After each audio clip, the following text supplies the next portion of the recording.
Neat నుంచి UPSC వరకు పరీక్షల్లో పేపర్ లీకులు, అక్రమాలకు అడ్డుకట్ట వేసేందుకు కేంద్ర ప్రభుత్వం కీలక నిర్ణయం తీసుకుంది. పరీక్షల్లో మోసాలకు సంబంధించిన కేసుల విచారణ కోసం ప్రత్యేక ఫాస్ట్ ట్రాక్ కోర్టులను ఏర్పాటు చేయాలని కేంద్రం యోచిస్తోంది. ఈ మేరకు చట్ట సవరణ కూడా చేయనుంది. ఇలాంటి వ్యవహారాల్లో వేగవంతంగా విచారణ జరగకపోతే విద్యార్థులు, నిరుద్యోగులకు న్యాయం జరగడంలో కాలయాపన జరగనుందని సర్కార్ గుర్తించింది. దాంతో ఫాస్ట్ ట్రాక్ కోర్టులను ఏర్పాటు చేయాలని నిర్ణయించింది.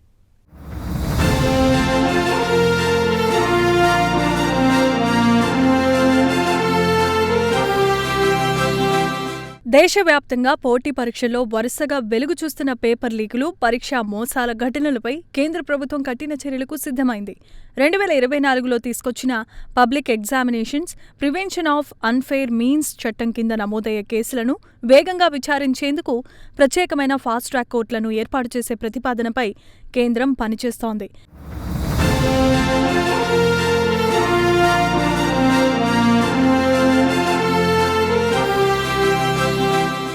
ఈ కోర్టులో నీట్, యూపీఎస్సీ, జేఈఈ, సీయూఈటీతో పాటు కేంద్ర ప్రభుత్వ నియామక పరీక్షలో జరిగే పేపర్ లీకులు, ప్రశ్నాపత్రాల అక్రమ రవాణా, ఇతర మోసాలకు సంబంధించిన కేసులను త్వరితగతిన విచారించే అవకాశం ఉంది.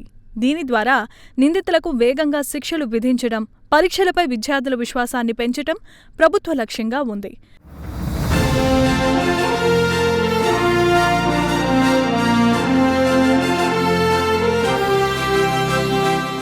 2024 చట్ట ప్రకారం పరీక్షాపత్రాల లీకులు, అలాంటి మోసాలకు పాల్పడిన వారిపై కఠిన శిక్షలు, భారీ జరిమానాల నిబంధనలు ఇప్పటికే అమల్లో ఉన్నాయి. దేశవ్యాప్తంగా పోటీ పరీక్షల్లో పేపర్ లీకులు, అక్రమాలకు అడ్డుకట్ట వేసేందుకు కేంద్ర ప్రభుత్వం ఈ చట్టం అమల్లోనికి తీసుకొచ్చింది. ఈ చట్టం NEET, JEE, UPSC, CUET, SEC, railway recruitment board, banking ఇలా తదితర కేంద్ర ప్రభుత్వ ప్రవేశ నియామక పరీక్షలకు వర్తిస్తుంది. పరీక్షల నిర్వహణలో పారదర్శకతను కాపాడటం, పేపర్ లీకులు, సంఘటిత మోసాలను పూర్తిగా అరికట్టడమే దీని ప్రధాన లక్ష్యం. ప్రశ్నాపత్రాల లీక్, ప్రశ్నాపత్రాల కొనుగోలు, అమ్మకం, పరీక్షా కేంద్రాల్లో మోసాలు, కంప్యూటర్ హ్యాకింగ్, డిజిటల్ ట్యాంపరింగ్, సమాధాన పత్రాలు లేదా మెరిట్ జాబితాలో అక్రమ మార్పులు వంటి చర్యలను ఈ చట్టం కింద తీవ్రమైన నేరాలుగా పరిగణిస్తారు.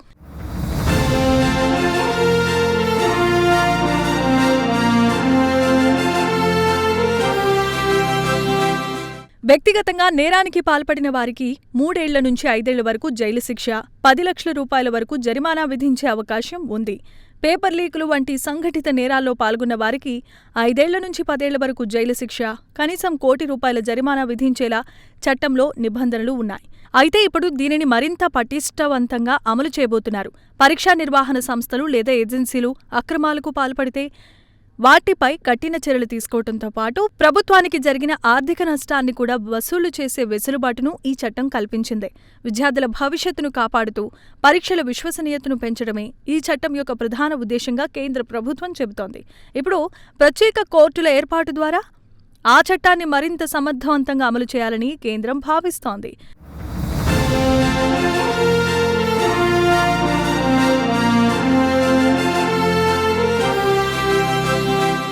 పోటీ పరీక్షల్లో అక్రమాలకు పూర్తిగా చెక్ పెట్టడంతో పాటు నేరస్తులకు త్వరగా శిక్షలు పడేలా న్యాయ ప్రక్రియను వేగవంతం చేయటమే కేంద్రం లక్ష్యంగా కనిపిస్తోంది. దీంతో దేశవ్యాప్తంగా పరీక్షల నిర్వహణలో పారదర్శకత మరింత పెరుగుతుందనే అభిప్రాయం సర్వత్రా వ్యక్తమవుతోంది.